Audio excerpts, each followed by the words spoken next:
बिहार को विशेष राज्य का दर्जा, वो कहती हैं कि बिहार के अंदर जो है बिहार को विशेष राज्य के दर्जे से भी अधिक मिला है। नहीं, देखिए, बिहार को विशेष राज्य पैकेज जो मिला उसके गहराई में आप जाइएगा। जो तेजस्वी प्रसाद यादव जी पिछले कुछ दिनों पहले जब उप मुख्यमंत्री थे, पथ निर्माण मंत्री थे, उन्होंने भारत सरकार के जो परिवहन मंत्री नितिन गडकरी जी से मिले। आपने चैनलों के माध्यम से देखा होगा, उन्होंने अपनी एक नई गाड़ी, जो हाइड्रोजन गाड़ी, अभी हम लोग चलते हैं तो लोग इलेक्ट्रिक गाड़ी की बात करते हैं, वो हाइड्रोजन गाड़ी एक रखे थे, साथ में घुमाए बिठाए तमाम विभागीय अधिकारी को, और तेजस्वी जी को आश्वासन दिया कि जितने भी बिहार के प्रस्ताव हैं, पथ निर्माण मंत्री तेजस्वी जी थे, जितने भी प्रस्ताव ये लेकर गए थे उसको पूरा करने का उन्होंने वादा किया था, और उसी वादे को भी पूरा किया, जिसको ये विशेष पैकेज के रूप में गिन रहे हैं। जो कुछ भागलपुर की तरफ, कुछ पूर्णिया की तरफ जो तमाम 4 लेन वगैरह बनने हैं, सब तेजस्वी जी का विजन था और तेजस्वी जी को आश्वासन मिला था, और भारत सरकार के द्वारा उसी पर काम हुआ है। कोई विशेष पैकेज नहीं दिया गया है या पिछले साल।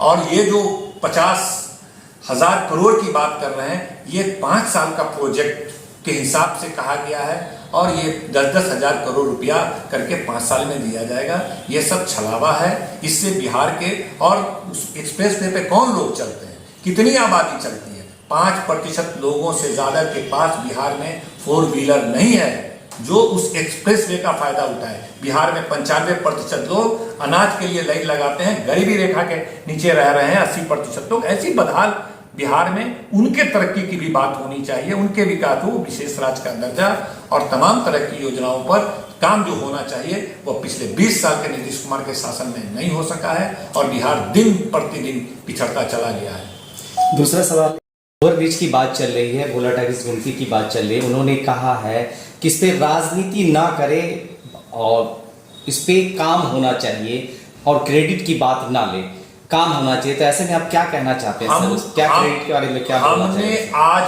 तक किसी भी पत्रकार को कोई प्रेस कॉन्फ्रेंस करके यह नहीं कहा है कि भोला टाकिज आरओबी हमने पास कराया। एक आध पत्रकार को हमसे व्यक्तिगत रूप से बात करने आए तो उनसे मेरी एक आध दिन बात हो गई, लेकिन अगर हम श्रेय लेने के होड़ में होते तो प्रेस कॉन्फ्रेंस बुला करके हम अगले ही दिन पूरे पत्रकारों को बोलते। पूरे समस्तीपुर की एक जनता जानती है कि समस्तीपुर में भोला टाकिज गुमटी के लिए कौन लगातार विधानसभा में लड़ता रहा, कौन आवाज उठाता रहा। सरकार के मंत्री लगातार खड़े होकर के जवाब देते रहे, आश्वासन देते रहे कि जल्द ही, क्योंकि 50% पैसा बिहार सरकार देती है, 50 केंद्र सरकार देती है। जो कोई भी आरओबी बनता है, रेल ओवरब्रिज, तो बिहार सरकार यह बोलती रही कि हाँ हम लोग तैयार हैं, केंद्र से बात हो रही है, केंद्र सरकार जब सहमति दे देगा तुरंत हम लोग टेंडर कर देंगे। तो ये पूरे बिहार के समस्तीपुर की जनता जानती है कौन लड़ता रहा, और सरकार का आश्वासन हमेशा हमें मिलता रहा कि जल्द बनाएंगे। अगर इसमें श्रेय देने की मैंने तो कभी ऐसी बात नहीं की, लेकिन अगर कोई व्यक्ति, कोई मंत्री यह कहते हैं कि हमने मुख्यमंत्री जी से बात करके प्रयास किया, तो ये तो नीतीश कुमार जी पर, मुख्यमंत्री जी पे सवाल है। एक बड़ा सवाल है कि क्या मुख्यमंत्री जी को उस लायक नहीं समझते हैं कि वो बिहार के क्या क्या समस्याएं हैं उसका निदान होना चाहिए? जब कोई उनके निजी कोई व्यक्ति जाकर उनको बताएगा तब वो समझ पाएंगे, तब वह जान पाएंगे कि समस्तीपुर में समस्या है। पिछले 20 साल से नित्यानंद राय केंद्रीय मंत्री हैं, 10 साल से सांसद हैं, एक भी पाया लगा पाए क्या? पूरे बिहार में जितना भी आरओबी का मसला है उसको लेकर के लगातार हम, न केवल समस्तीपुर, पूरे बिहार के पुलों के का जो गति आज तक पिछले 20 साल में कितना पुल बन पाया बिहार में आरओबी, ये कोई बताएगा? नहीं बना, इसके लिए जिम्मेदार कौन है?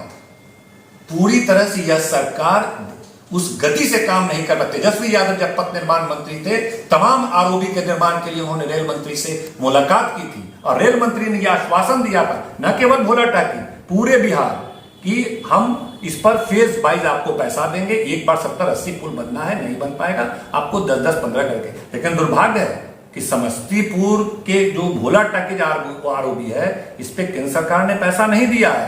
हमको जो विधानसभा में आश्वासन मिला था, और आश्वासन समिति होता है, जब विधानसभा में कोई मंत्री, सरकार आश्वासन दे देती है किसी मेंबर को, तो वो उसको पूरा करना उनकी बाध्यता होती है। आश्वासन समिति होता है जिसपे प्रोसीडिंग चलता है कि आपने जो आश्वासन दिया उस पर कहां तक उपलब्धि है। तो ये एक गंभीर बात है कि अभी भारत सरकार ने पैसा नहीं दिया आरओबी के लिए। अभी तक मात्र 1,000 पिछले साल भी दिया था, इस बार भी 1,000 रुपया दिया है। इसलिए हम मांग करते हैं केंद्र सरकार में बैठे लोगों से कि शीघ्र अतिशीघ्र भोला टाकी पर बिहार सरकार की तरफ से जो हमने आवाज उठाया था, सरकार ने आश्वासन दिया था, उसमें कैबिनेट से मंजूरी दी है। भारत सरकार भी शीघ्र अतिशीघ्र तमाम पुलों का निर्माण कराने की दिशा में अपनी राशि उपलब्ध कराए और 2-3 महीने के अंदर इसका टेंडर होना चाहिए। 2-3 महीने के अंदर इसका टेंडर होना चाहिए। हम देख रहे हैं कि 1 महीना 1.5 महीना गुजर गया है। हम जाएंगे पटना और तमाम अधिकारियों से मिल करके इस पर काम करेंगे। बिहार को विशेष राज्य का दर्जा, वो कहती हैं कि बिहार के अंदर जो है, बिहार को विशेष राज्य के दर्जे से भी अधिक मिला है। नहीं, देखिए, बिहार को विशेष राज्य पैकेज जो मिला उसके गहराई में आप जाइएगा।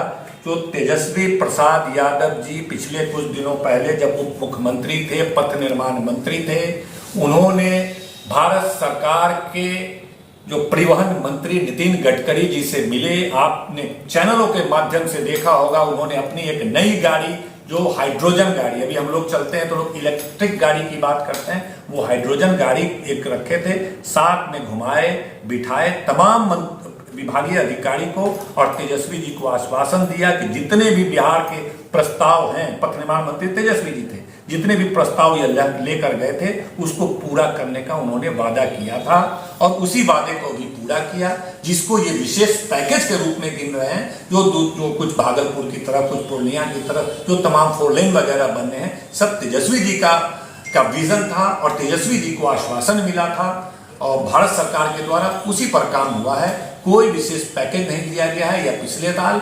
और ये जो 50,000 करोड़ की बात कर रहे हैं, ये 5 साल का प्रोजेक्ट के हिसाब से कहा गया है और ये 10-10 हजार करोड़ रुपया करके 5 साल में दिया जाएगा। ये सब छलावा है। इससे बिहार के और उस एक्सप्रेस वे पे कौन लोग चलते हैं, कितनी आबादी चलती है? 5% लोगों से ज्यादा के पास बिहार में 4 व्हीलर नहीं है जो उस एक्सप्रेस वे का फायदा उठाए। बिहार में 95% लोग अनाज के लिए लाइन लगाते हैं, गरीबी रेखा के नीचे रह रहे हैं 80% लोग। ऐसी बदहाल बिहार में, उनके तरक्की की भी बात होनी चाहिए, उनके विकास हो, विशेष राज्य का दर्जा और तमाम तरह की योजनाओं पर काम जो होना चाहिए वो पिछले 20 साल के नीतीश कुमार के शासन में नहीं हो सका है और बिहार दिन प्रतिदिन पिछड़ता चला गया है।